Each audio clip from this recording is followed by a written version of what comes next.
Minasan konnichiwa, bonjour à tous. À partir d'aujourd'hui, je vais vous donner quelques cours pratiques pour voyager au Japon en parallèle des cours habituels.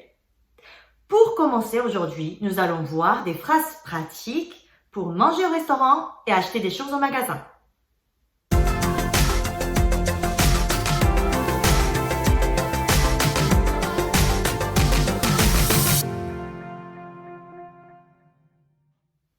Commençons par cette salutation.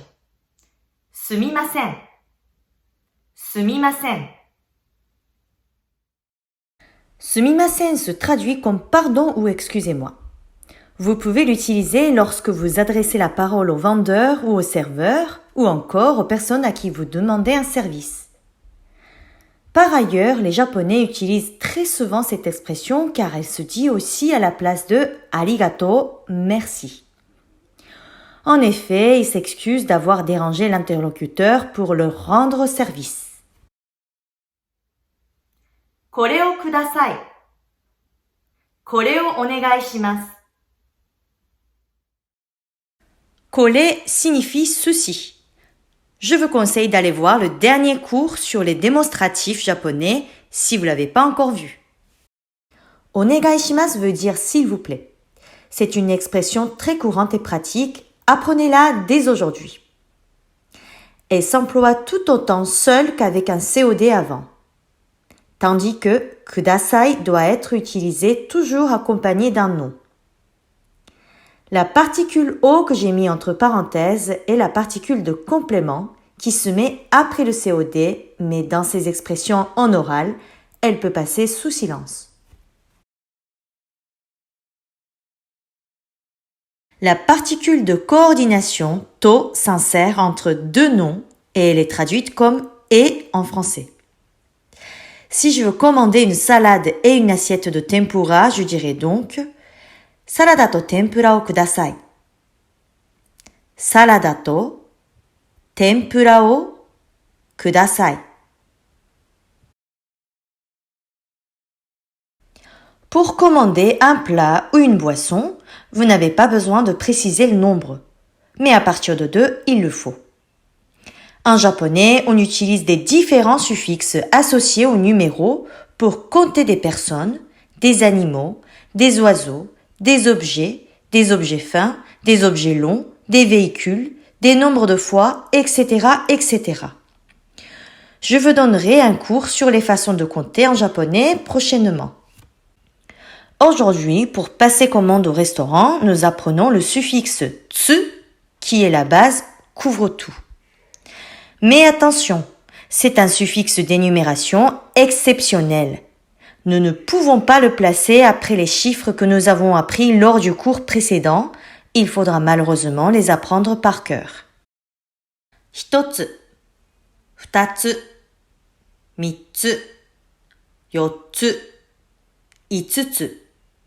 6つ、7つ、8つ、9つ. À partir de 10, le suffixe change. Nous mettons ko à la place de tsu, suivi des nombres normaux. 11個、12個、13個、14個、15個. Revenons sur la phrase de tout à l'heure. En japonais, la quantité se place après la particule qui suit le nom. C'est-à-dire, si je veux 2 bières, ça donne biru o 2つお願いします. Biru o 2つお願いします. Comme je vous ai dit tout à l'heure, en oral, la particule o n'est pas toujours dite. Donc, on peut aussi coller la quantité après le nom comme ramen 3つください. Ramen 3つください. Donnez-moi 3 ramen, s'il vous plaît. 私も私も. La particule du cumul mo qui signifie aussi peut se placer après le sujet, le COD, le complément de lieu, etc. Et elle remplace les particules wa, ga et o. Si vous ne savez pas quoi commander, vous pouvez dire « Watashi mo »,« moi aussi » pour avoir la même chose que votre ami. お会計お願いします。お会計お願いします。Le mot okaike signifie l'addition. O de okaike est le préfixe de politesse.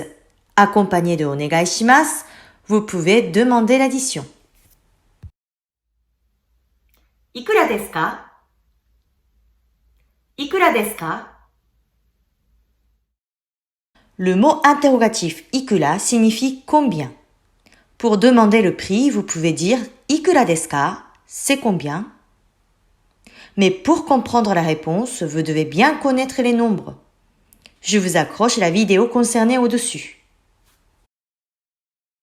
Vocabulaire. Okane, card, restaurant, mise, konbini, super, 無料